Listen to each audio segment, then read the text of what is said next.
Are you gonna do your first ever mum tag? Are you gonna do your first ever YouTube video? Hi, my name's Emma Campbell and this is my little girl Kinslee. We make videos all about motherhood and lifestyle and we'd love for you to join us and join our little community.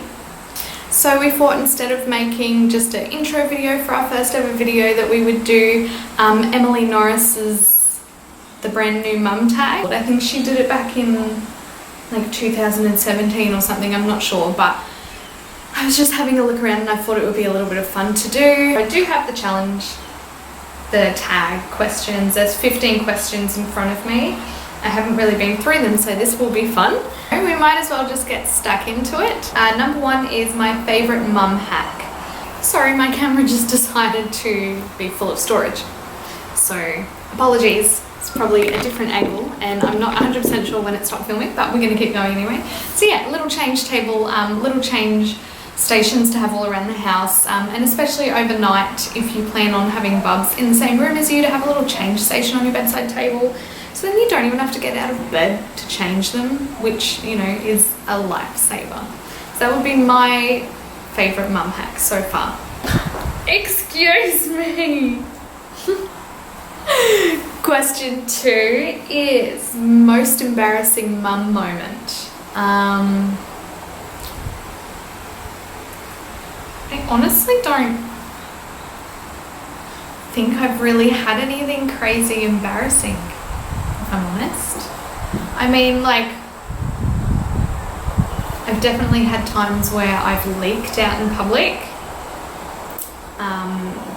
And I would probably say maybe that's the most embarrassing. I wasn't overly embarrassed, so I mean, like, I have a little baby, I'm obviously breastfeeding and it happens. So no, I wouldn't say that's my, I don't know, I don't think I really have any crazy embarrassing moments so far. Question 3, what part of the day do you love the most? Definitely waking up in the morning. So first thing in the morning, I have 2 day parts. I love waking up in the morning because she always has a big smile on her face. Like, no matter how much she has or hasn't slept, she always wakes up with a big smile on her face, and it's always just the best thing to wake up to. But I also love when James comes home from work at the end of the day and she lights up, and we have a little song that we sing when we know Daddy's coming home from work, and she always has a massive smile when she does that as well. So both those times of days are really nice, and just a nice moment to share with her. She's teething at the moment, so as you can see, just wants to chew on everything. Number 4, what part of the day do you least like? A little while ago I would have said bedtime for her because it was a real struggle. I'm not saying it's easy now, but it's easier. So I don't dread bedtime routine anymore, quite like I did. But I guess it's still probably not my favourite part of the day. That and like anything to do with the dishwasher and laundry. Number 5, the worst thing someone said to you when you were pregnant. Again, I feel like I was very resilient in pregnancy. Like, I know a lot of people say, yeah, darling, say, like, you know, people tell them that they're really big and stuff, and it didn't really affect me all that much. I didn't really care. I did go, I guess this isn't, like, again, it wasn't the worst thing in the world, but I remember going into work one day and I work with a man who, he's fantastic. He's really funny, and he's got, I think, I don't want to say language barrier, but more so like cultural differences, in that he'll say something that maybe for us is not really what we would say. And so I went in and he hadn't seen me in like maybe a week, and he just looked at me and he's like, oh, you are massive. And I always think about that and think how funny that was. And everyone else around was like, oh my gosh, you can't say that. And yeah, if anything, I was kind of happy. I was like, yeah, I want a big baby bump. 6, a baby name you didn't agree on. We didn't know whether we were having a boy or a girl. We found out when Bubs entered the world. And we've always had a boy's name picked together. But girl's name was a really hard one to pick. She actually wasn't named for the first 24 hours of life. because we actually had a long list. By the end of the pregnancy, we had a long list of girls' names that we liked, but we didn't love any of them. And Kinslee, James actually said no to Kinslee at first, and then he ended up loving it, so that was random. But a name that I always wanted for a girl was Avalia.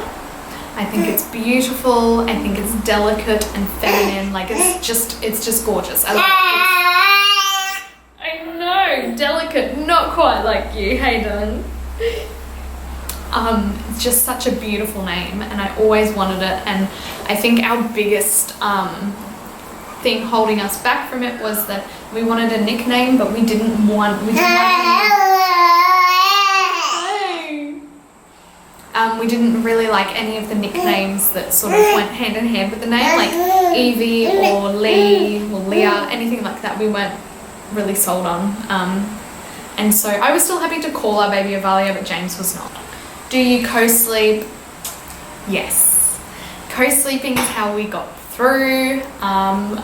Basically, that's just how it works. We've only just transitioned from contact naps during the day to her napping on her own, and that has honestly been a game changer. The fact that she sleeps in her cot during the day is amazing now. I have nothing against co-sleeping. I love it. And so we do co-sleep. However, she is a very wriggle bum. I mean, as you can see, she is a wriggly baby. It is a wriggle. So that can make it difficult at night time. However, I do love co-sleeping, and I know that when she stops sleeping in our bed, I'm gonna have tears. Where did that come from? All the fun of being a mum, that just goes on me. Something you brought but never used. Lots of things.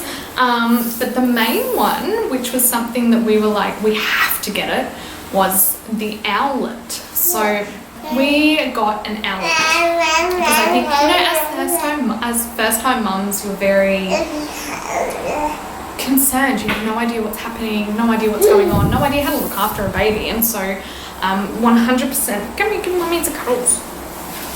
We went down the owlet route. We got an owlet. If you don't know what that is, it's like a sock that you put on the baby, and it monitors their oxygen and their heart rate and all of that sort of stuff, and then it sends you alerts on your phone if something goes wrong. Kinslee has moved to her bumbo next to the mirror because she's getting quite heavy and difficult to hold. Where were we? Yeah, the owlet. So it sends you alerts to your phone if they like stop breathing or anything like that. And so we got that one, and I think from what a lot of people have said, like if they have a preemie baby or they have a baby that does have issues, it's been really great. But for us, we just never used it. We never really, I've never had the urge to use it. I think she slept in the same room with us. She always has at night time. She was in a bassinet, and now obviously she co-sleeps. So I didn't really feel the need to use it. And I also just felt like it would probably cause me more anxiety. I know as well that a lot of babies can kick the sock off, and so you'll get an alert saying your baby's not breathing, and they're fine, and that's a lot to take on as a mum. So I think it definitely serves its purpose. It has a place. It just depends on how you feel about it, and whether you think that that's the road that you want to go down. 3 hospital bag must-haves. Number 1 is adult diapers. I know, not glamorous, but they are honestly a lifesaver. After that whole experience, it's just way more comfortable for mama. Number 2 is snacks, not specifically for when you're in labour, but snacks for when you've had bubba and you're spending the next day or however long you are in hospital. Yes, you get hospital food, but like, I don't know. You're a breastfeeding mama. Breastfeeding is hungry work, so you need snacks. So remember to bring snacks. And number 3 is a few, just like, don't just pack the bare minimum of bathroom supplies. Like, you've just been through this whole ordeal of giving birth.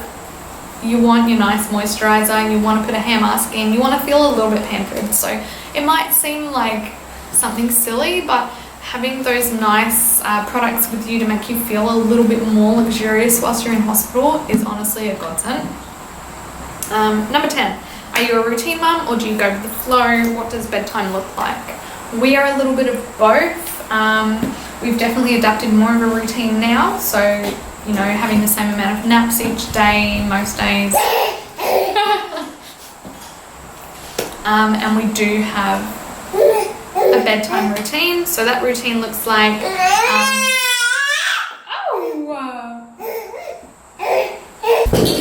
between 6 and 6:30 we go and have a shower, and then Daddy comes and gets her out of the shower. He gets her ready for bed, puts her powder on, all of that, and then he sings her a song, so it's Daddy-daughter sing-along time. Then I come in and I read her a book, feed her and rock her to sleep. She sleeps for about 40 minutes in her cot and then she comes into bed with us. Alrighty. Number 11, what type of labour did you have? What pain relief did you choose? Hey, tell me what's going on. I was induced at 38 weeks due to gestational diabetes and cholestasis. So my labour was hard and fast thanks to Syntocin.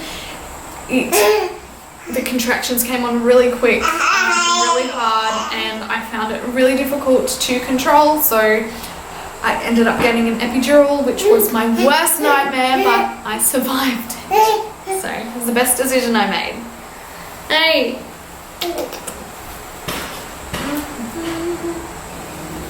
Have you ever been mum shamed? No, I haven't really been mum shamed. I've definitely had my decisions questioned.